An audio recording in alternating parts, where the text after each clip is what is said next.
अभिवादन स्वीकार कीजिए ब्रजेश मिश्रा का और आप देखना शुरू कर चुके हैं द डिबेट। बहनों भाइयों, दो मुद्दे उत्तर प्रदेश में इस वक्त यहाँ की राजनीति में बहुत गर्म हैं। एक मुद्दा है नौकरियों में आरक्षण और दूसरा मुद्दा है राज्य की नौकरशाही और उसका कामकाज। अब विपक्ष से ज़्यादा भारतीय जनता पार्टी और उसके सहयोगी दल ही सरकार पर अटैक कर रहे हैं। सरकार अभी इस मुद्दे पर असहज है। आज चर्चा इसी विषय पर। बहनों भाइयों, उत्तर प्रदेश के उप मुख्यमंत्री केशव प्रसाद मौर्य ने एक पत्र लिखकर उत्तर प्रदेश के नियुक्ति विभाग से पूछा है कि आउटसोर्सिंग में जितने लोगों को भर्ती किया गया है उनको क्या आरक्षण के आधार क्या रहा है और क्या रिजर्वेशन दिया गया है अथवा नहीं दिया गया है। ख़ास बात यह है कि यह चिट्ठी 4 तारीख को लिखी गई, 4 जून को, जिस दिन परिणाम आए, और लेकिन इसको जारी किया गया 15 जून को, यानी कार्य समिति की बैठक के ठीक अगले दिन। ऐसा प्रतीत होता है कि उत्तर प्रदेश में बीजेपी की लड़ाई नेक्स्ट लेवल पर चली गई है और अब इस मुद्दे पर प्रतिपक्ष से ज़्यादा बीजेपी और उसके सहयोगी दल उसे घेर रहे हैं।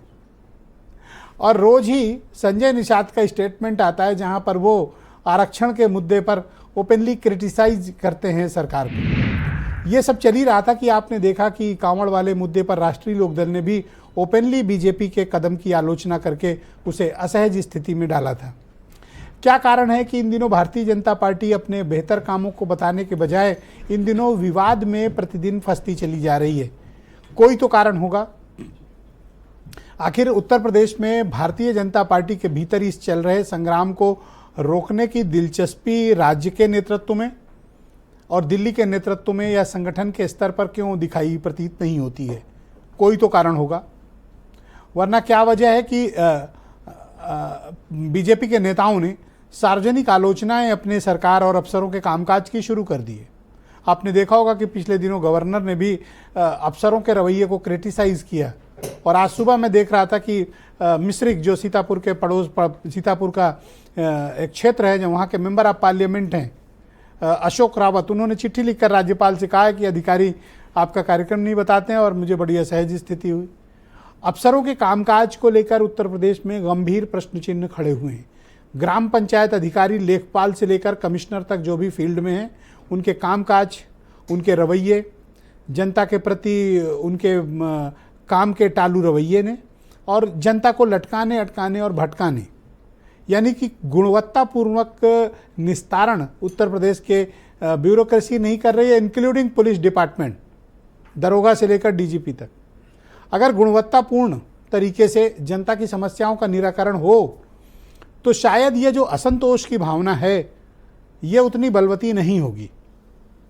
ये उम्मीद थी कि 2024 में ये जो हार हुई है बीजेपी की, शायद पार्टी को सबक लेगी और अफसरों को पेच टाइट करेगी, लेकिन ऐसा प्रतीत होता है कि सिर्फ बयानों के जरिए इनके पेच टाइट किए जा रहे हैं, एक्चुअल में नहीं। आदेश हुआ था कि सारे अधिकारी सीयूजी उठाएंगे, 10% भी अफसर नहीं है जो सीयूजी उठाते हैं। ये था कि वो प्रतिदिन जनता दर्शन करेंगे, चुनिंदा अफसर ही शायद कुछ जनता दर्शन करते होंगे, बाकियों की कोई दिलचस्पी नहीं है। 5-6 बार आदेश हो गया है कि एसडीएम, तहसीलदार स्तर के अफसर मुख्यालय पर नहीं रहते हैं, और आज इत्तेफाक से शाम को फिर आदेश हुआ है कि ये मुख्यालय पर रहें और हर डीएम इंश्योर करे। लेकिन प्रैक्टिकली कुछ दिन तक तो चलता है, हफ्ते, 10 दिन, 15 दिन, बट उसके बाद अधिकारियों पर फर्क नहीं पड़ता है। ये बड़े मोटी चमड़ी के हो गए हैं। इन पर फर्क किस बात का पड़ता है? नुकसान का। नुकसान कौन कर सकता है? लोकल एमएलए नुकसान नहीं कर सकता। नुकसान करने की स्थिति में या तो जिला अधिकारी है या तो शासन है। शासन शायद थोड़ा अफसरों के मामले में लचीला रुख रखता है, कार्रवाई करने के बजाय उनको चेतावनी देने में ज़्यादा दिलचस्पी रहती है। अगर अफसरों के खिलाफ सीधी निर्णायक कार्रवाई, डायरेक्ट एक्शन शुरू हो जाए तो यही ब्यूरोक्रेसी अभी दौड़ने लगेगी, काम भी करने लगेगी, गुणवत्तापूर्वक निस्तारण भी करने लगेगी। जिन मामलों में, जिन फाइलों पर पैसा है वो बड़ी तेज़ी से चलती हैं, और जिन मामलों में जनता की समस्याओं का निराकरण होना है उनमें अधिक दिलचस्पी नहीं ली जाती है। गांव देहात के लोगों के 90% लोगों की समस्याएं कहाँ पे टिकी हुई हैं? थाना, तहसील। अगर ये 2 संस्थाएं ठीक कर दी जाएं तो हम 90% उत्तर प्रदेश के, या बल्कि मैं तो कहूँगा 95% लोगों की समस्याओं का निराकरण गांव में ही हो जाएगा। लेकिन नहीं हो पा रहा है। दूसरी तरफ आरक्षण का मुद्दा गर्म हो गया। डिप्टी चीफ मिनिस्टर अपनी ही सरकार से पूछ रहे हैं कि बताओ आरक्षण कितना दिया है। अभी तक जवाब नहीं आया। मामला गंभीर है। कुछ स्टेटमेंट सुनिए, फिर आज की डिबेट को आगे बढ़ाएंगे। कुछ एक ऐसे अधिकारी हैं कि अंदर से उनकी आत्मा पिछली सरकारों की विचारधारा पर चलती है। अगर ऐसे अधिकारी चिन्हित नहीं किए गए तो कुछ नुकसान होगा। कोई बड़ा संगठन होता है, बड़ा कुनबा होता है, विचारों की भिन्नता भी हो सकती है, किसी मुद्दे को लेके थोड़ा सा मतभेद भी हो सकता है, पर वो मनभेद कहीं नहीं। जहाँ तक भारतीय जनता पार्टी में नौकरशाही और नेताओं के झगड़े का सवाल है, तो बात सरकार की इच्छा शक्ति की होती है। भारतीय जनता पार्टी की सरकार वो आरक्षण विरोधी है। वो पिछड़ों को, दलितों को, अल्पसंख्यकों को उनके आरक्षण का हक जो संविधान में दिया है वो नहीं देना चाहती है। ये केवल बयानबाजी है जो उनका वो भाजपा कर रही है और जो उनके सहयोगी दल कर रहे हैं। बीजेपी को खुद विधायक, सांसद या नेता जो भी है, उनके जिलाध्यक्ष हो या केंद्र के मंत्री तक, उन लोगों की कोई सुनवाई नहीं है। उनका फ़ोन उनका दरोगा, उनके इलाके का दरोगा और तहसीलदार भी नहीं उठाता है, और जनता का इनसे कोई काम नहीं होता, इसलिए जनता इनके आती नहीं है। बात तो सही है कि अफसरों के कामकाज से सिर्फ सत्तारूढ़ दल के नेता ही नहीं, हर कोई परेशान है। और ये समझ से परे है कि सरकार इनके खिलाफ डायरेक्ट एक्शन लेने में परहेज क्यों कर रही है। ऐसा क्या है कि इनके खिलाफ कार्रवाई नहीं हो सकती। बड़े से बड़े मामले खुलने के बाद भी उन मामलों को ढक दिया जा रहा है। इससे इनका जो गलत काम करने वाले अफसर हैं, इनका मनोबल बढ़ा हुआ है। बहनों भाइयों, आज की परिचर्चा को आगे बढ़ाएंगे। भारतीय जनता पार्टी के लीडर सत्यवीर गुप्ता मेरे साथ मौजूद हैं। राघवेंद्र द्विवेदी ओम प्रकाश राजभर की पार्टी के प्रवक्ता हैं। अंशु अवस्थी उत्तर प्रदेश में कांग्रेस कमेटी के प्रवक्ता हैं। मनोज यादव समाजवादी पार्टी के प्रवक्ता हैं। अंकुर सक्सेना बीजेपी के सहयोगी दल राष्ट्रीय लोकदल के प्रवक्ता हैं। नावेश शिको जाने माने पत्रकार, और वीरेंद्र सिंह जी हमारे स्टेट हेड। गुप्ता जी, आपका स्वागत और धन्यवाद। मुझे ये बताइए कि अपनी ही सरकार से डिप्टी चीफ मिनिस्टर को पूछना पड़ रहा है कि आरक्षण दे रहे हो कि नहीं दे रहे हो। क्या आपस में कोई संवाद, बातचीत और क्या तालमेल का अभाव है जो चिट्ठी लिखकर पूछना पड़ रहा है? पार्टी वर्तमान परिप्रेक्ष्य में जिस तरह से जो माहौल उत्तर प्रदेश का बन रहा है, बनाया जा रहा है, इसमें विरोधी दल के कुछ लोग ज्यादा आनंद ले रहे हैं और इस तरह की परिस्थिति नहीं है।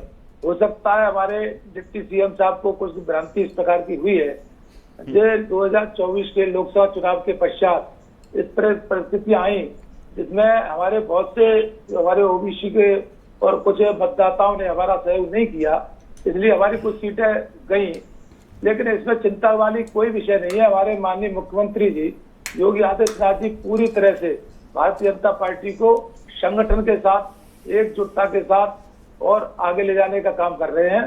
पूरा प्रदेश की जनता पूरी अच्छी तरह से जानती है कि माननीय योगी जी के नेतृत्व में लॉ एंड ऑर्डर पूरी तरह से कायम है। और आरक्षण का बात आप के विषय में जो आया है, वो भारतीय जनता पार्टी सबका साथ सबका विकास चाहती है। आरक्षण के मुद्दे में विपक्षी दलों ने जिस तरह की भ्रांति फैलाई, तो भ्रांति वर्तमान यहाँ भ्रांति तो विपक्ष वालों ने अलग फैलाई थी, अलग मसला है। केशव मौर्य जी अपनी चिट्ठी में लिखते हैं कि 11 अगस्त 2023 यानी ऑलमोस्ट एक साल पहले उन्होंने चिट्ठी लिखी थी। अब तक जवाब नहीं आया और विधान परिषद में उन्हें जवाब भी देना पड़ा था। उनका ये कहना था उस पत्र में कि अब तक जवाब नहीं दिए हैं। अब केशव मौर्य चिट्ठी लिखते हैं तो इसमें विपक्ष की साजिश कहाँ से आ गई? देखिए साहब, मैं तो इसमें ये बात कहना चाहता हूँ, माननीय मौर्य जी हमारे नेता हैं। ये केवल एक पक्ष की बात कर रहे हैं, केवल ओबीसी को ही आरक्षण की बात कर रहे हैं। मैं तो कहता हूँ भारतीय जनता पार्टी सबको आरक्षण दे रही है, नौकरी के मुद्दे में सबको आरक्षण दे रही है। केवल पत्र लिखकर इस बात का माहौल बनाना और केवल ये कहना कि सत्ता से संगठन सर्वोपरि होता, कौन नहीं जानता। छोटे से छोटा कार्यकर्ता, हमारे बूथ स्तर का कार्यकर्ता भी ये जानता है कि संगठन सर्वोपरि होता है। और माननीय मौर्य जी हमारे नेता हैं, वो ये भी जानते हैं, वो सरकार के अंग है, डिप्टी सीएम है। उनका इस बात का कहना कि वो थोड़ा हास्यास्पद लगा, कार्यकर्ताओं को गले नहीं उतरा।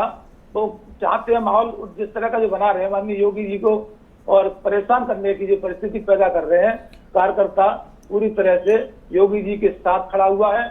और उत्तर प्रदेश की जनता भी माननीय योगी जी को समर्थन कर रही है। और केंद्र के नेताओं ने भी माननीय योगी जी को इस तरह की पूरा मतलब जो क्लीन चिट दी है कि आगामी समय में 2027 में भी चुनाव माननीय योगी जी के नेतृत्व में होगा। और योगी जी और मोदी जी पूरी तरह से भारतीय जनता पार्टी के परचम को फिर से फहराएंगे, ऐसा मेरा मानना है। लेकिन कुछ तो समस्या आपस में चल रही है, वरना इस तरह की चिट्ठीबाजी से क्या मतलब हासिल था? और आप भी इस बात से सहमत हैं? ऐसा किया क्यों उन्होंने? समस्या तो मिश्रा जी आप जानते हैं, माननीय कल्याण सिंह जी हमारे पूर्व में मुख्यमंत्री रहे थे, तो दूसरा कार्यकाल में इस तरह की परिस्थितियां पैदा की और हमारे फिर केंद्रीय नेतृत्व ने और जो प्रदेश के नेताओं को अलग हटके माननीय राम प्रकाश गुप्ता जी को मुख्यमंत्री बना दिया था। लेकिन परिस्थिति वही यहाँ पर वातावरण पैदा किया जा रहा है। ये वातावरण माननीय योगी जी के नेतृत्व में आने वाला नहीं है। वो अपना ख्याली पुलाव जरूर पका सकते हैं और हमारे सहयोगी दल के नेता माननीय संजय निषाद जी जिस प्रकार की भाषा बोल रहे हैं, ये अपनी सीट तो जीत नहीं पाए। ओम प्रकाश राजभर जी जिस तरह की भाषा बोल रहे हैं, अपनी सीट जीत नहीं पाए लोकसभा में। हमने राजभर भी नहीं जीत पाए, उन पे भी एक बोल दो। ये राजभर भी बहुत बोलते हैं, अपना बेटा नहीं जीता पाए। अपना बेटा जीत नहीं पाया। अब वो इस प्रकार की भाषा करके केवल माननीय योगी जी पर इस तरह का दबाव बनाना चाहते हैं। अब समझ लीजिए प्रदेश की जनता तो सारी परिस्थिति को समझ रही है, बहुत अच्छी तरह जानती है। गुप्ता जी ये बताओ, ये बीजेपी से ही क्यों लड़े डाल रही है? इनको तो ये समाजवादियों को ठीक करना चाहिए था, ये तो आपस में ही सर फोड़े डाल रहे हैं। ये राजनीति, आप जैसे कार्यकर्ता को ये बात तो विचलित करती होगी। नहीं, बिल्कुल वास्तव में हम जैसे अनेकों कार्यकर्ताओं को जो भी जमीन से जुड़े हुए हैं सबके लिए थोड़ी सी मतलब परेशानी वाली संकट का विषय तो है ही है। परिस्थितियां इस प्रकार की पैदा करके कार्यकर्ताओं को भ्रमित किया जा रहा है। ऐसी परिस्थिति नहीं आनी चाहिए। मेरा अपने सभी नेता जो हमारे हैं भारतीय जनता पार्टी को मजबूत बनाने का काम करें और ये छोटी मोटी बातों को भुलाकर अपने। अच्छा, ये तो बात आपको मानते होंगे कि अधिकारी लोग अच्छा काम कर रहे हैं, जनता की काफी सुनी जा रही होगी। नहीं, बिल्कुल बिल्कुल लॉ एंड ऑर्डर सबसे बड़ी मजबूत है। अभी हमारे फिरोजाबाद जनपद में घटना हुई थी, अधिकारियों ने नहीं, ये तहसील वसील में खूब अच्छी सुनवाई तो हो ही रही होगी। बिल्कुल हो रही है सर, बिल्कुल बहुत सही, अच्छा काम हो रहा है। तो ये जो चिट्ठी लिख के नाराज जता रहे हैं बीजेपी वाले या बयान दे रहे हैं, ये सब झूठ बोल रहे होंगे, बदनाम कर रहे होंगे। नहीं, बदनाम क्या, माननीय योगी जी को परेशान करने वाला वैसे है सब, और जनता समझ रही है, कार्यकर्ता भी इस बात को समझ रहा है। ठीक गुप्ता जी, बहुत बोल्ड स्टेटमेंट आपने दिया और आपने दिल से ये बात कही, इसलिए मैं आपको अप्रिशिएट करता हूँ कि आप कम से कम ऐसे नेता हैं बीजेपी में जो दिल से बोलते हैं और जो महसूस करते हैं वो बोलते हैं। आत्मा से हम तो योगी जी को पसंद करते हैं और माननीय योगी जी हमारे नेता हैं, माननीय मोदी जी हमारे नेता हैं। हो सकता है ओबीसी की राजनीति करके केवल वो देख चाहे कि हम मुख्यमंत्री बन जाएंगे, ये संदेश अच्छा नहीं जा रहा है। मैं आपके चैनल के माध्यम से समूचे भारतीय जनता पार्टी के कार्यकर्ताओं को आह्वान करता हूँ, केवल और केवल योगी जी ऐसे नेता हैं जो हमारे प्रदेश को गुंडा राज खत्म करने वाले हैं। बाबा बुलडोजर के नाम से पूरा मॉडल पूरे देश में जो चला वो योगी। आपने तो डिबेट में इतने छक्के लगा दिए, अब मुझे ये लगता है कि मैं अपोजिशन वालों से क्या पूछूं। आपने सब कांड तो खुद ही कर दिया, पूरा सारी गेंद आप खेल गए। अब इनसे क्या पूछूं? मनोज यादव तो मुंह छुपा रहे हैं कि हमसे न पूछो आज। ठीक, मैं मनोज यादव को कनेक्ट करता हूं आपसे। ये बताइए, आरक्षण के मुद्दे पे ये क्या चल रहा है? चिट्ठी की क्या जरूरत पड़ रही है भाई? नहीं, देखिए चिट्ठी बड़ी देर से आई। वो गाना है ना, देर ना हो जाए कहीं देर ना हो जाए। तो जब आप ये चिट्ठी का जिक्र कर रहे हैं मौर्य जी, तो चिट्ठी बहुत देर की हो गई, अब इसका कोई मतलब नहीं रह गया। क्योंकि जो मकड़ जाल है वो सिकंजा, मकड़ जाल पूरी तरफ से सिकंजे में कस चुका है और योगी जी ने अपने हिसाब से पूरी पेशबंदी कर ली। और पेशबंदी ऐसी करी है कि अगर आप टॉप ब्यूरोक्रेट्स देखेंगे उत्तर प्रदेश के, तो आपको देखिए, ये सत्ता नेता नहीं चलाते हैं, ये सत्ता चलाते हैं ये ब्यूरोक्रेट्स। आप सिंगल विंडो में देख सकते हैं जी। योगी आदित्यनाथ, मनोज सिंह, प्रशांत, शिशिर सिंह, अमिताभ यश, ये सब वो चेहरे हैं जो योगी आदित्यनाथ जी के लिए बैटिंग करते हैं। और ये कौन है? ये सब आप कहना क्या चाहते हैं कि मतलब अपर कास्ट को ज्यादा जगह मिल रही है? सिर्फ अपर कास्ट को ही जगह मिल रही है और अपर कास्ट में भी एक कास्ट को सबसे ज्यादा प्रेम किया जा रहा है। क्यों? वो लॉयल है उनके, और वो लॉयल्टी पूरी प्रूफ करेंगे कि हाँ साहब, हम अपने योगी आदित्यनाथ जी के लिए इस तरह बैटिंग करेंगे। गुप्ता जी भी कितना अच्छा कह गए। मैं ये जानना चाहता हूं, मौर्य जी आप उप मुख्यमंत्री हैं, आप जिस जाति से आते हैं, मुझे राजनीति में जात की बात नहीं करनी चाहिए, लेकिन यूपी बिहार की ये सत्यता है सूरज की तरह, जैसे सूरज के पूरब से निकलना।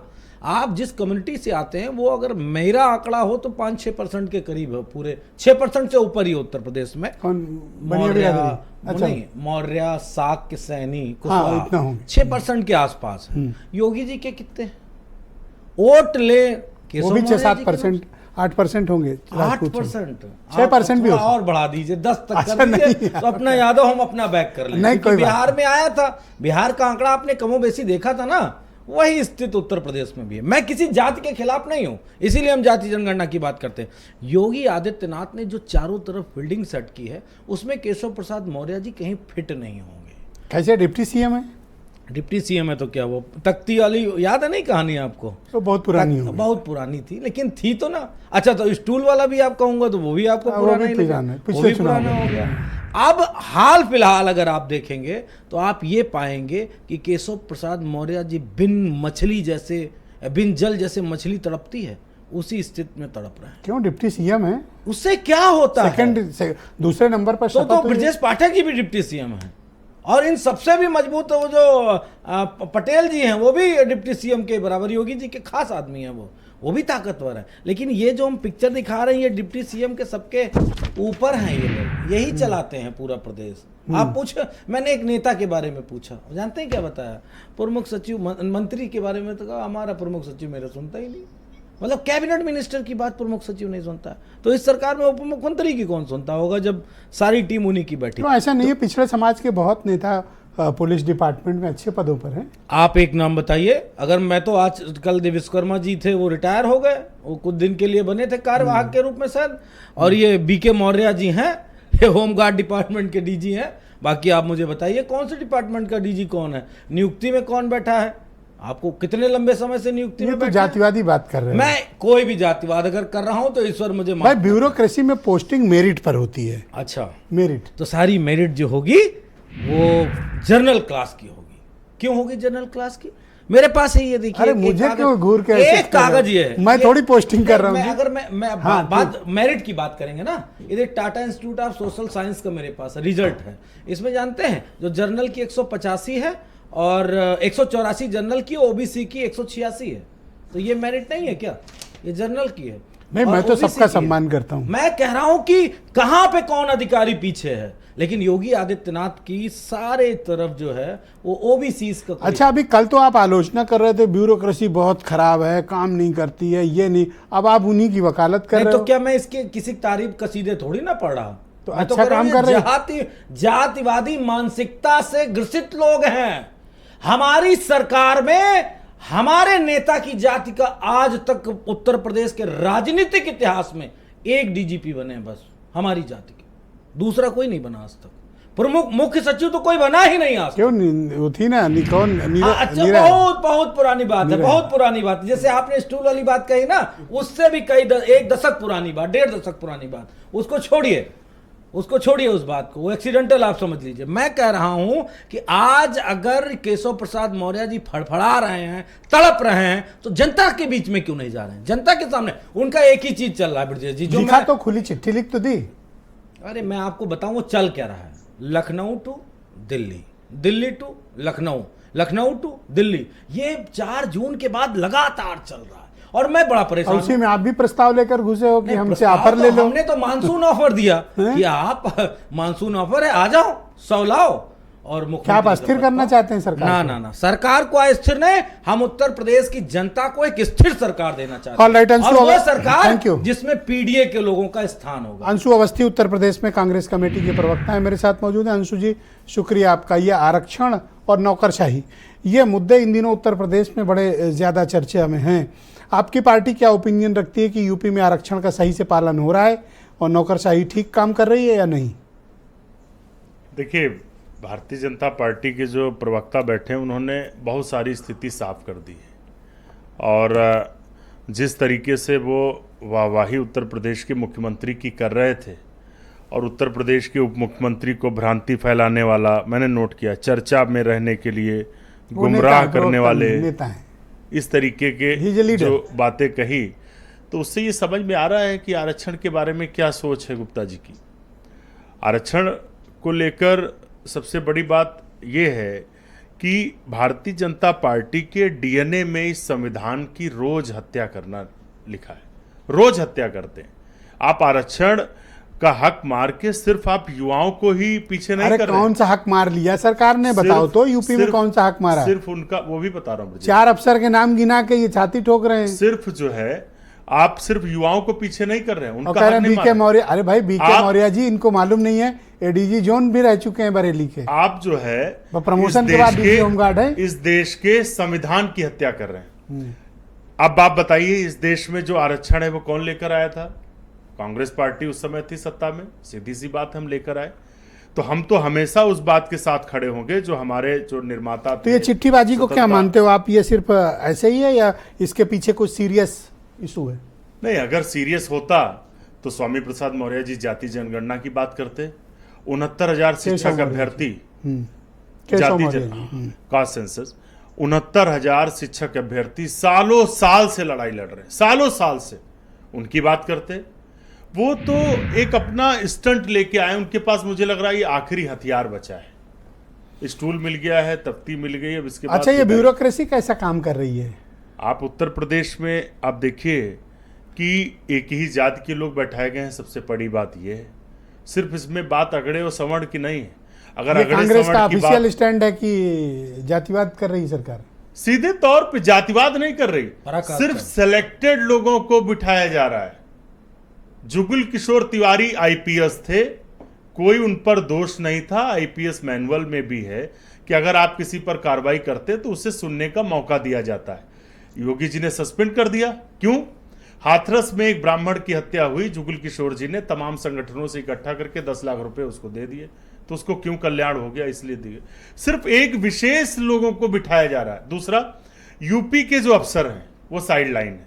आप किसी को उठाकर देखिए, बिहार के लोग हैं, सब बिहार से आए हुए लोग हैं। अरे तो बिहार अब है तो ऑल इंडिया सर्विस ना, लेकिन उत्तर ऐसे में प्रदेश तो यूपी कैडर के तमाम लोग को मैं जानता हूं तमिलनाडु में काम कर रहे हैं, कोई केरला में कर रहा है, कोई नॉर्थ ईस्ट में कर रहा है। तो क्या किया जाए? बिहार जिस तरह से उत्तराखंड से माननीय मुख्यमंत्री जी आए, तो इसका मतलब बिहार से मुख्यमंत्री लाया जाएगा? ऐसा कुछ नहीं।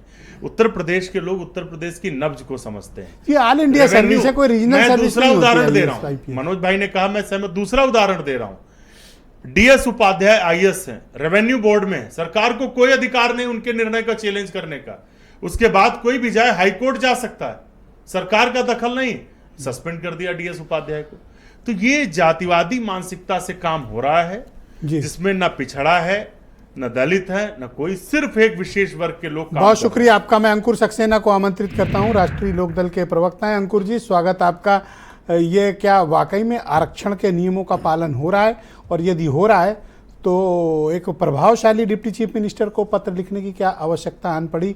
इसका मतलब कि कुछ गड़बड़ है? देखिए ब्रजेश जी, सर्वप्रथम तो विपक्ष भी इस मुद्दे पर पूर्णतया राजनीति कर रहा है। ये बात आज की डिबेट से स्पष्ट हो गया। विपक्ष भी? जी बिल्कुल, विपक्ष तो ही, पहले कौन है?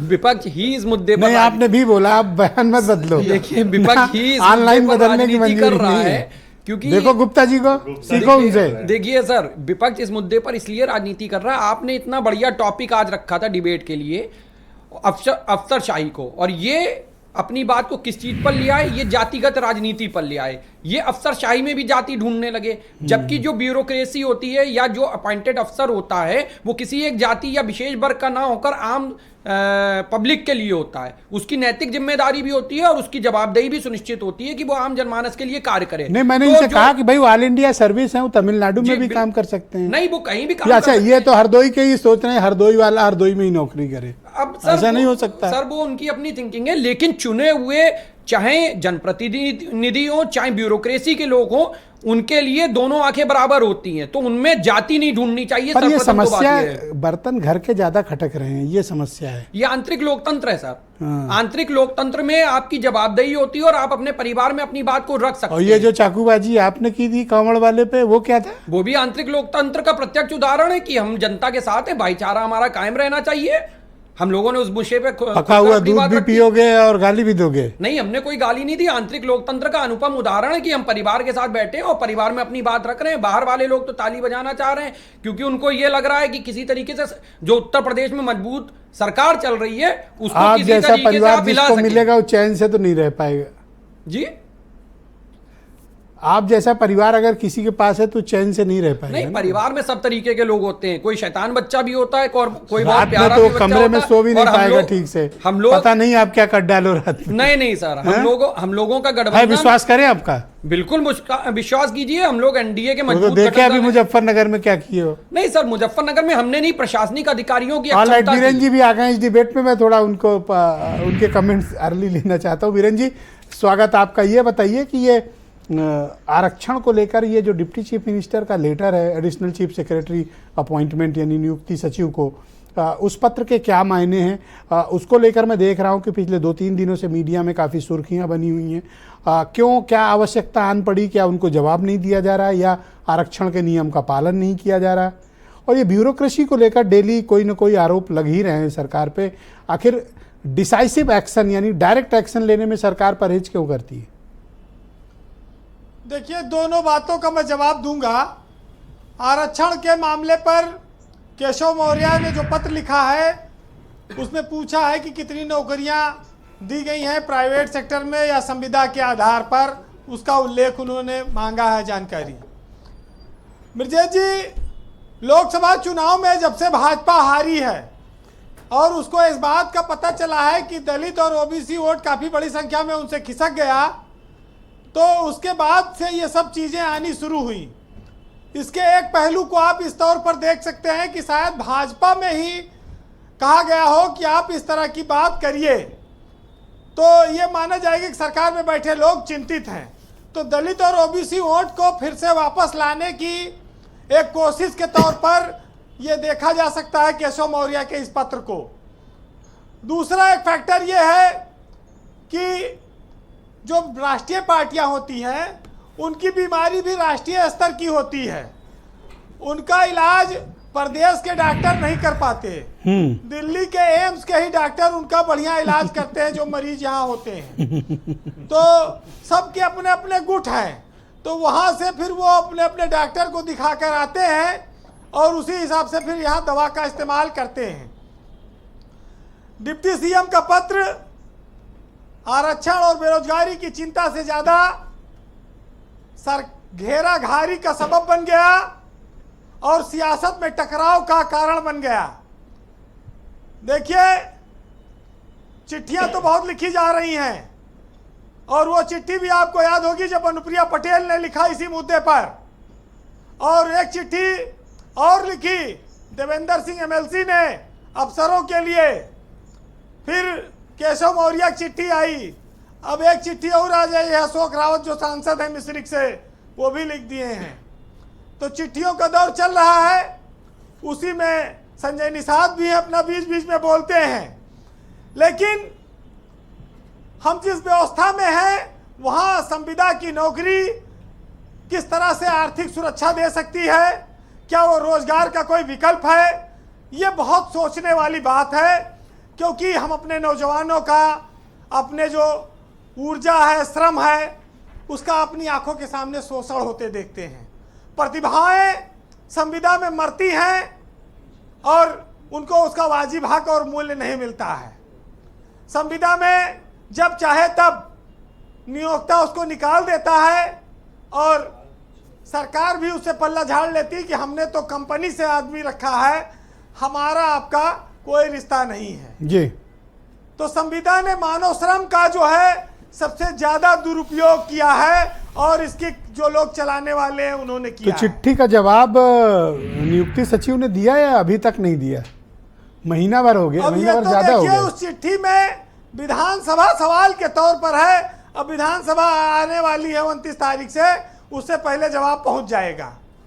और आपको याद होगा कि तहसील और थाने में काम की दुहाई देने वाले लोग, अभी थोड़े दिन पहले ही हूटर वाला मामला गुजरा है, अभी जब कितने भाजपाइयों का कपड़ा उतारा गया हूटर के बजाय। नहीं तो नहीं, ये भी कपड़े लोगों उपड़े ने नहीं देखा उतरे, है। हूटर ही चेक हुआ है। लेकिन हाँ। मैंने देखा 4-5 दिन में वो टाइम फिश वो अभियान, 3-4 लोग के बोनट क्या खुल गए, वो अभियान ही बंद हो गया। बिल्कुल, तो ये चीज़ें होती रही हैं और अब वो अभियान तो देखिए, पुलिस के हाथ में एक ऐसी छुरी दे दी गई थी, तलवार की, वो भांजने लगी, जिधर जो मिले उसी को काट दो। जिससे दुश्मनी थी हालांकि काली फिल्म और हूटर वाली गाड़ियां आज भी घूमती हैं, लेकिन उन पर कार्रवाई नहीं हो पाई। ये बड़ी चिंता का विषय है। ब्रजेश जी, अफसरशाही पर जब आप देखते हैं तो आपको दो तस्वीरें देखने को मिलेंगी। एक तस्वीर हाथरस में देखने को मिलेगी जहां 100 से ज्यादा लोग मर गए, लेकिन एक भी अफसर पर कोई बड़ी कार्रवाई नहीं हुई। बिल्कुल ठीक कहा आपने। और एक तस्वीर आपको हापुड़ में देखने को मिलेगी जहां पीआरबी के पुलिस वाले एक शिकायत पर गए थे और एसपी से लेके पूरे जिले के पुलिसकर्मी नाप दिए गए रातों रात। तो ये सब विरोधाभासी स्थितियां दिखाई पड़ती हैं और चौंकाती हैं कि किस तरह से सरकारों में सोकर जगने पर फैसले होते हैं और फिर सो जाती हैं सरकारें। सरकार कदम तो बहुत मजबूत उठाती है, लेकिन वो कदम इतने मजबूत हैं कि वो उठ ही नहीं पा रहे हैं, इतने भारी हो जाते हैं। आज एसडीएम को कहा जा रहा है कि तहसील में जिला अपने तहसील मुख्यालय पर रहो सो। बहुत सारे तहसील मुख्यालय ऐसे हैं जहां पर आवास की सुविधा नहीं है, जहां पर इंफ्रास्ट्रक्चर नहीं है, वहां पर अधिकारी नहीं रह सकते। कुछ आदेश व्यवहारिक स्तर पर लागू होने में बड़ी कठिनाई है, लेकिन जहां तक संवेदनशीलता का मुद्दा है, सरकार को यह देखना होगा कि आरक्षण अगर हम प्राइवेट सेक्टर में लाते हैं या संविदा की नौकरी में मांगते हैं तो उनसे उसके साथ साथ उनके वेतन का भी ध्यान रखें कि 10,000 में जो चतुर्थ कर्मचारी ले रहे हो, सरकार में वही 50,000 60,000 लोग पाते हैं, और उतने में आप 5-5 6-6 आदमी 10,000 में आज का जीवन कैसे चलेगा लोगों का जी। और उसी में 1 साल के बदले 3 महीना के घूस भी एडवांस तनख्वाह देनी है जिसने संविदा हासिल की है उसको। तो बहुत सारी चीजें हैं जो व्यवहारिकता में सामने आती हैं। चर्चा में तो हम कर सकते हैं, लेकिन व्यवहारिकता में इतना आसान नहीं लागू कर पाना। जी वीरेंद्र जी, बहरहाल जो लोग बोल रहे हैं उनका स्वागत होना चाहिए, जो लोग मौन हैं उनसे भी वक्त जवाब मांगेगा। सुनिएगा कि ये तो वो ही जाने कि आखिर उनकी क्या मजबूरी थी और कैसे सब खामोश रहे जब उनकी राय जरूरी थी, और कितनी मेहनत से हमने इसकी पहचान बनाई थी और एक झटके में लूट लिया। दिन भर की जो मजदूरी थी और हाथ बढ़ाकर छू सकती थी, इतने पास खड़े थे हम, और फिर भी वो तय न कर पाए जो 2 कदमों की दूरी थी। बहुत शुक्रिया वीरेंद्र जी, आपका बहुत बहुत धन्यवाद हमारे साथ जुड़ने के लिए, अपना फीडबैक और ओपिनियन हम तक उपलब्ध कराने के लिए। बहन भाइयों, एसबीएसपी के प्रवक्ता राघवेंद्र द्विवेदी भी हमारे साथ जुड़े हुए हैं। राघवेंद्र जी, स्वागत आपका। थोड़ा आपको इंतज़ार करना पड़ा। मैं आपसे जानना चाहता हूँ, ये क्या तो बोले जा रहे हैं सत्यवीर गुप्ता जी, समझ में नहीं आई बात। ये क्या मतलब, इनको इस तरह तो नहीं कहना चाहिए था। नहीं, ये स्वतंत्र है अपने पार्टी की बात रखने के लिए, पार्टी के प्रवक्ता हैं, ये जो कहेंगे पार्टी का मुखपत्र ही कहेंगे। रही बात आरक्षण पे, जो आज जो विषय है, उस विषय पे कैंसिल किसने किया? ये शुरुआत की बहन जी की सरकार में शुरुआत। नहीं, ये इन्होंने कहा कि जो आप अपने बेटे को न जिता पाए वो आरक्षण यहाँ मांग रहे हैं। वो सब पुरानी बातें हैं, उसमें बुलझेंगे तो डिबेट का समय पे। नहीं, उन्होंने कहा ना, तो उनको जवाब तो दो। ये कट के क्यों निकल रहे हो? इसका मतलब स्वीकार कर रहे हो जो उन्होंने कहा। देखिए ब्रजेश जी, चुनाव बीते काफी समय हो गया, क्या हुआ कैसे हुआ वो बात की। तो गुप्ता जी ने तो फाइल फिर से खोल दी ना आपकी। अब ठीक है, गुप्ता जी जैसे अगर बीजेपी के नेता रहे तो फिर बेड़ा पार ही हो जाएगा। हम लोग तो संगठन, तो आपने कौन सा बेड़ा पार करा दिया उनका? वो तो खुल के कह रहे हैं, आपने क्या कर दिया उनके लिए? आप तो उनको चुनाव तक नहीं जिताए। मैं तो कहता हूं गुप्ता जी ने तो बहुत बिल्कुल पर्दा हटा दिया बीच से। अब गुप्ता जी के जैसे मैं नहीं बोल पाऊंगा। गुप्ता जी ने जो पर्दा हटा दिया, वो एक व्यक्ति की, एक पद की गरिमा को नहीं देख पाए। उप मुख्यमंत्री है, उनको दरकिनार करते हुए उन्होंने बहुत कुछ कर दिया। हम एनडीए के साथी हैं, वही कहेंगे। नहीं, आप गुप्ता जी को सिखाओगे? आप सिखाऊंगा 3 या 4 बेदीराम तो बता रहे हो, तो आप क्या है नहीं 3 विधायक की पार्टी, ये आप 257 वाले को बताओगे? बिल्कुल नहीं बताऊंगा, बिल्कुल नहीं बताऊंगा। मैं कहा कर रहा हूं बताऊंगा, बिल्कुल नहीं बताऊंगा। वो स्वतंत्र है, पार्टी के प्रवक्ता है, पार्टी ने उनको भेजा है, वो स्वतंत्र है। जिस मुद्दे पर आज बहस हो रही है, बहस इस मुद्दे पे होनी चाहिए। समाजवादी पार्टी ने इस व्यवस्था को खत्म किया था। अगर इस व्यवस्था को मौर्य जी चिट्ठी लिखे हैं तो हमारे राष्ट्रीय अध्यक्ष जी बात करेंगे मुख्यमंत्री से और व्यवस्था शुरू होगी। ऐसा नहीं है अगर 22.5% जी की चिट्ठी का जवाब नहीं आ रहा और आप कह रहे हो कि आप बात करोगे मुख्यमंत्री से। क्या तुम आप मजाक कर रहे हो मुझसे? नहीं, बिल्कुल मजाक नहीं कर रहा हूँ। अगर ऐसा है तो मुख्यमंत्री से बात करके इसको अमल में लाया जाएगा। जो अरे तो कौन बात करेगा भैया? राघवेंद्र बाबू, हमारे राष्ट्रीय अध्यक्ष बात करेंगे, माननीय ओम प्रकाश राजभर जी बात करेंगे। मतलब मध्यस्थता करेंगे आपके अध्यक्ष? मध्यस्थता नहीं करेंगे, ये जो आरक्षण का मुद्दा है उस पर बात करेंगे। आपने तो बता ही नहीं है मसले का और कह रहे हो कि आप बात करोगे। ये ऐसे मजाक क्यों करते हो मेरे से? जी क्यों मजाक कर रहे हो? मैं कहाँ मजाक कर रहा हूँ? ये व्यवस्था समाजवादी पार्टी की सरकार में दूसरा ये बताओ, इसको फिर शुरू किया जाएगा। ब्यूरोक्रेसी अच्छा काम कर रही है, गलत कर रही है? बिल्कुल अच्छा काम कर रही है। मुझे नहीं लगता है कि जनता कहीं सड़क पर उतरी है ब्यूरोक्रेसी को लेकर। तो ये जो चिट्ठी लिख रहे हैं, बयान दे रहे हैं, किसी डीएम के खिलाफ, किसी एसपी के खिलाफ, तो मैं मानता है कि ब्यूरोक्रेसी काम नहीं कर रही है। अगर किसी का व्यक्तिगत काम नहीं हो रहा है, किसी का लोभ प्रलोभ वाला काम नहीं हो रहा है और किसी को कोई आरोप लगाए तो वो उसका तो ये जितना बीजेपी वाला बोल रहा है कि अफसर सुन नहीं रहा, ये सब लोभी है।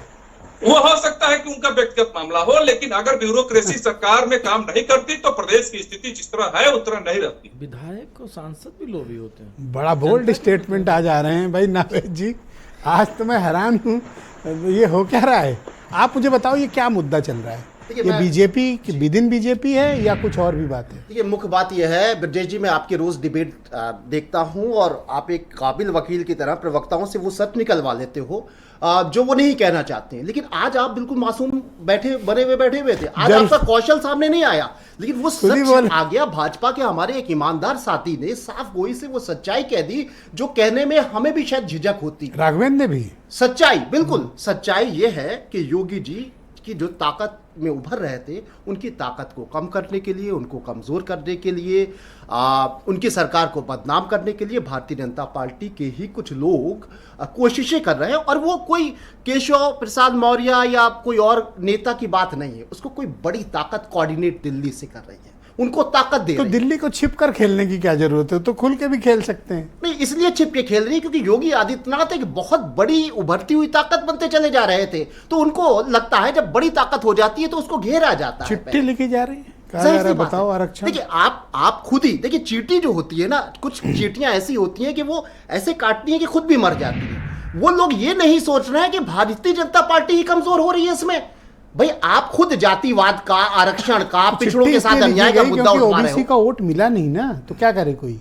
नहीं, और रास्ता क्या था उनके पास? भाई देखिए, लड़ाई क्या थी ब्रजेश जी, मुझे जो समझ में आया कि योगी आदित्यनाथ जी का ये एजेंडा ये था, उत्तर प्रदेश में हिंदुत्व और विकास का, सुरक्षा का मुद्दा चलेगा, या हम जातिवाद को या जाति के नेताओं को उभरने नहीं देंगे, हिंदुत्व के गुलदस्ते में हम भारतीय जनता पार्टी को आगे बढ़ाएंगे। लेकिन हाईकमान से ये फैसला आया कि छोटे छोटे दलों को अपने साथ लेके चलो, उनके साथ समझौता करो, उनकी बात मानो। ये हमारे मुख्यमंत्री मानने को तैयार नहीं हुए, यहीं से टकराव शुरू हुआ। आज स्थिति ये हो गई है कि भारतीय जनता पार्टी के नेता खुद ये बात कह रहे हैं, मैं उस बात को दोहरा रहा हूं कि भाजपा के कुछ साथी योगी जी को कमजोर करने की साजिशें कर रहे हैं, जातिवाद फैला रहे हैं, जबरदस्ती पिछड़ों को उकसा रहे हैं और योगी जी को कमजोर किया। अब मेन चीज ये है, केशव प्रसाद मौर्य जी बहुत बड़े नेता है, इस बात पे कोई शक नहीं है, लेकिन फिलहाल योगी जी के सामने आंख दिखाकर और उनके सामने सवाल उठाने की फिलहाल उनके पास हैसियत नहीं थी। हक की मांग करना उकसाना कैसे हो गया?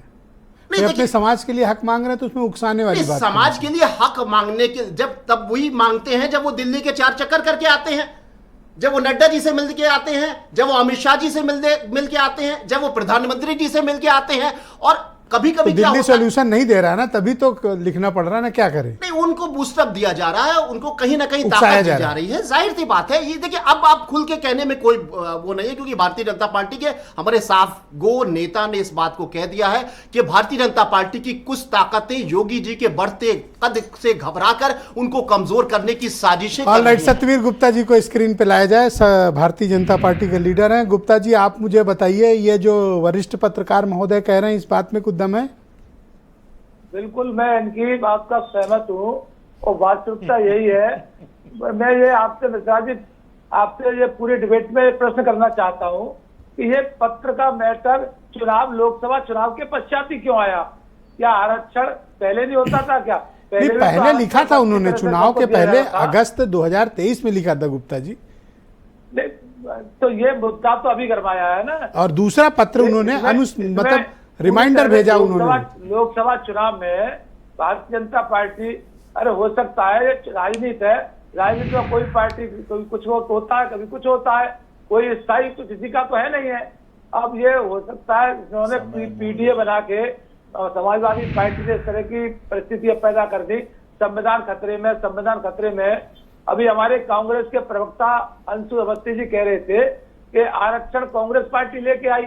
मैं उनसे पूछना चाहता हूं कि बाबा साहब भीमराव अम्बेडकर जी से भी बड़ा कांग्रेस पार्टी हो गई, ये संविधान से ऊंची हो गई कांग्रेस पार्टी। संविधान में तो बाबा साहब भीमराव अम्बेडकर जी ने ये संविधान में दलितों के लिए आरक्षण की स्थिति पैदा की थी। समय परिस्थिति को देखते हुए ओबीसी को आरक्षण मिला और ये पूरी तरह से मंडल कमीशन अच्छा आया। ये बताओ, उसमें आप OBC किस जिले के हैं गुप्ता जी?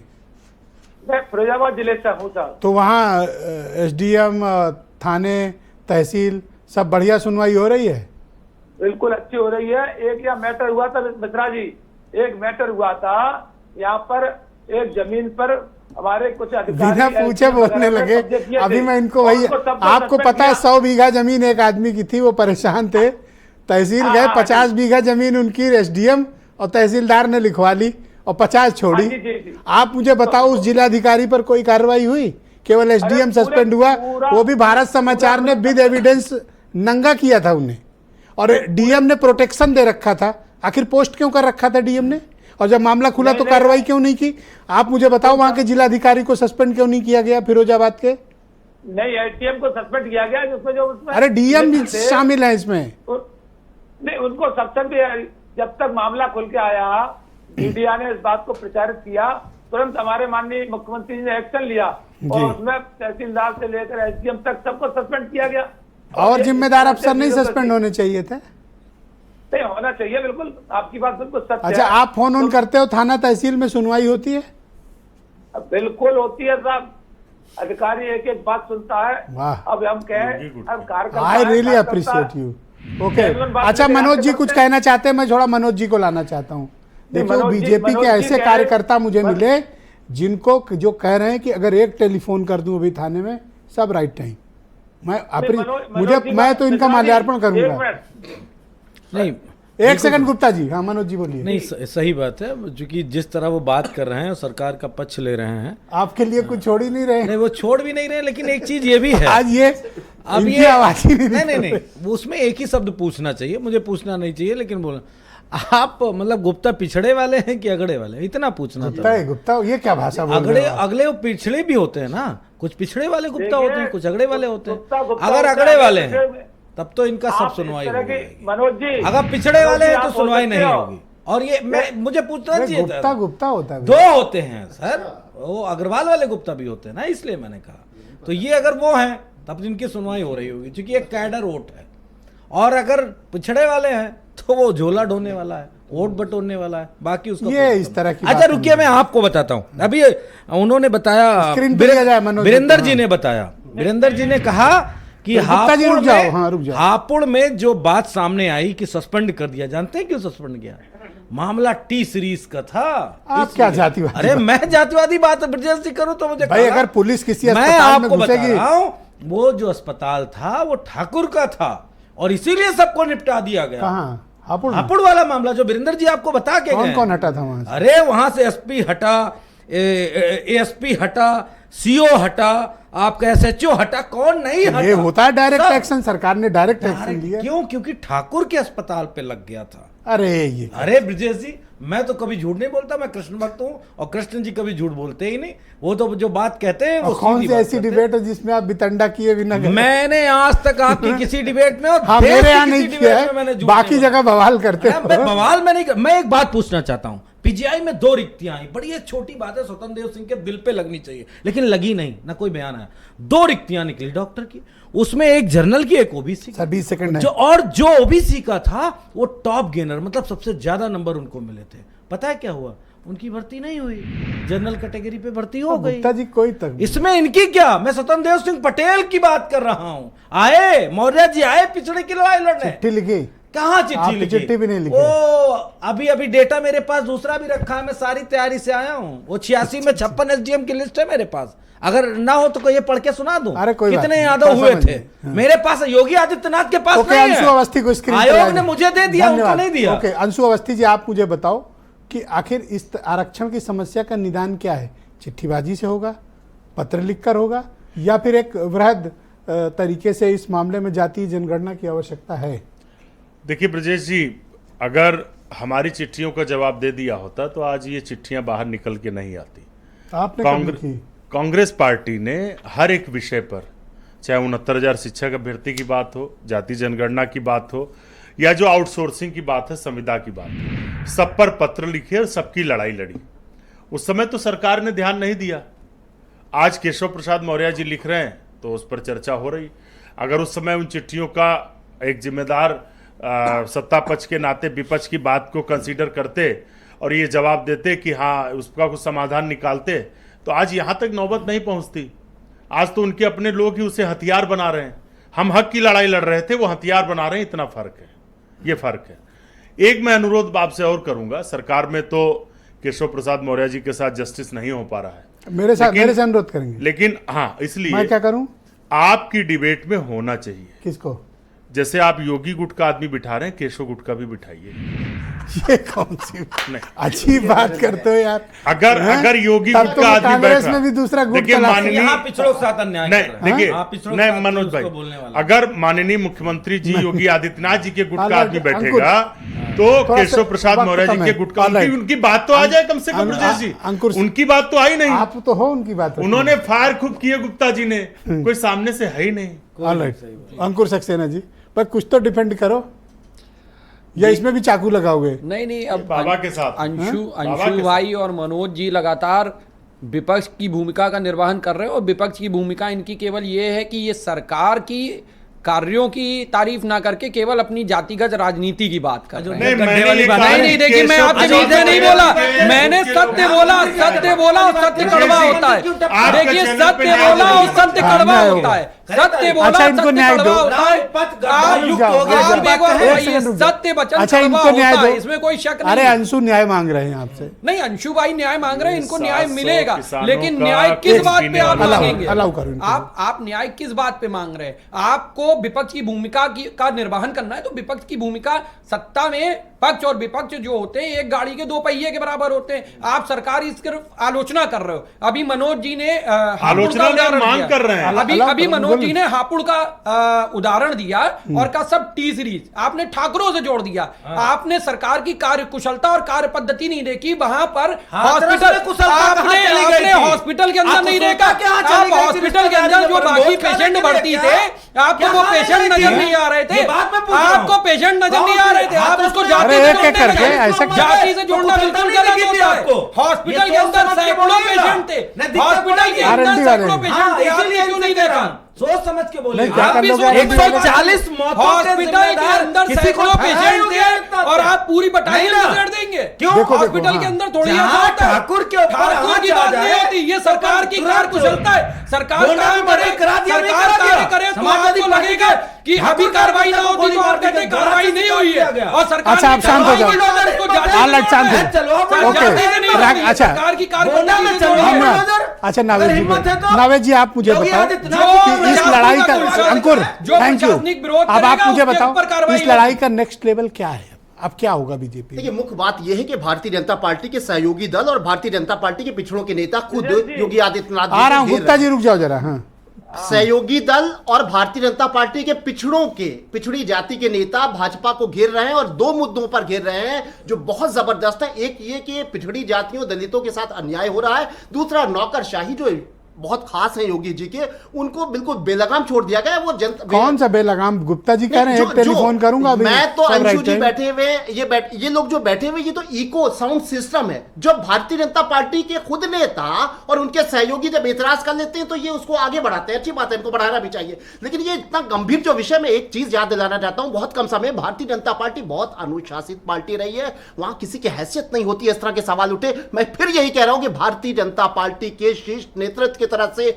योगी जी को कमजोर करने के लिए अच्छा, ये सहयोगी भी आंख दिखा रहे हैं, ये सहयोगी भी आंख दिखा रहे हैं राजभर की पार्टी। और मैं कह तो रहा हूं, मैंने यही बात, सहयोगी और खुद पिछड़, देखिए सहयोगी जो जाहिर सी बात है कि वो पिछड़ों के या नेता है ज्यादातर, तीनों ही जो बड़े सहयोगी दल हैं उनके चारों। दूसरी बात, सबसे बड़ी बात तो ये कि जाति वाला मुद्दा और नौकरशाही का मुद्दा, ये बहुत गंभीर विषय है। इसको बोलने वाले कहीं ना कहीं प्रायोजित हैं, उनको ताकत दी जा रही है और इन मुद्दों पर घेरने की कोशिश की जा रही है। और ये राघवेंद्र द्विवेदी को स्क्रीन पे ले जाए। राघवेंद्र जी, क्या आप भी ऐसा महसूस करते हैं कि बीजेपी इस वक्त अपोजिशन से नहीं, बीजेपी से ही लड़ रही है और उसके सहयोगी भी बीजेपी से ही लड़ रहे हैं? देखिए ब्रजेश जी, बीजेपी का अपना वो मसला है, बीजेपी अपना समझेगी। मैं ये बात जानता हूं कि समाजवादी पार्टी या विपक्ष के लोग आपके 50 मिनट के डिबेट में दर्जनों बार केवल जात की बात की। हमारी पार्टी और एनडीए के सभी सहयोगी दलों का बस एक मत है कि किसी भी एससी और ओबीसी का आरक्षण न छीना जाए। जिसका जो आरक्षण है उसको तो दिया क्या जाए। आप चाहते हैं कि केशव प्रसाद मौर्य के पत्र का जवाब आए?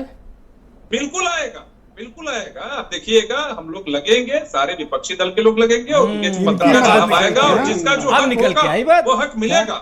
वो ओबीसी लॉबिंग की जा रही है, निषाद जी, राजभर जी, केशव मौर्य जी, जो वो की जा रही, प्रयास किया जा रहा है कि उनकी कुछ पूछ हो। अच्छा, लेकिन इनके लिए एक बात बता दे रहे हैं, इनके लिए इनके बेटे की शादी थी, तब उन्होंने खड़ंजा नहीं बन पाया था तो पाटा था रोड।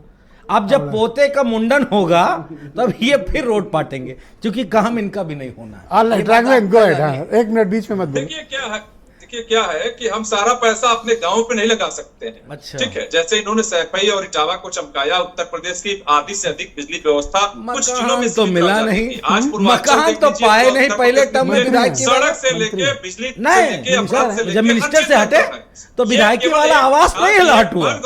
और ये बता रहे हैं कि वहाँ एक नहीं, वो खड़ंजा नहीं, ये नहीं, एक गाँव में नहीं लगा। जलन के मारे नहीं, मुझे मैं पिछड़ा प्रेमी हूँ। अगल बगल कैसे एयरपोर्ट बन जाए, आई लव पीडीए, परिवार में कितने बहुत बहुत धन्यवाद, बहुत शुक्रिया। कितने सांसद हो। अच्छा गुप्ता जी 10 सेकंड प्लीज। गुप्ता जी आप बोल लो, आप 10 सेकंड है सर, बोलो आप। ब्रजेश जी, मैं आपसे पूछिए, माननीय मनोज जी से पूछना चाहता हूँ, अगली डिबेट में केशव गुप्ती आदमी आने चाहिए। क्या माननीय लोहिया जी का समाजवाद, ये कौन से समाजवादी है? ये यही नहीं समझ रहे। पीडीए का तो नारा देते हैं, लेकिन माननीय मोदी जी ने आवाज दिए, सबका साथ सबके विकास के माध्यम से दिए। उसमें किसी भी जात विशेष को आवाज नहीं, सबको आवाज दिए। ये हमारे जिले में ही 44,000 आवास बने, 4 करोड़ आवाज पूरी। धन्यवाद गुप्ता जी, शुक्रिया। आप जवाब ले लो। 10 सेकंड में जवाब दे रहा हूँ। एक सेकंड।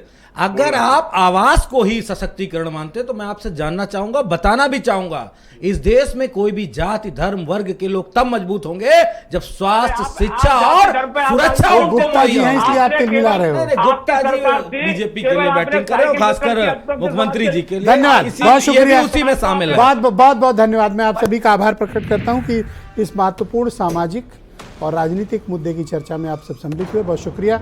और बहनों भाइयों धन्यवाद। मैं उम्मीद करता हूँ कि आपका आज का दिन अच्छा रहेगा और कल इससे भी शानदार होगा। नमस्कार।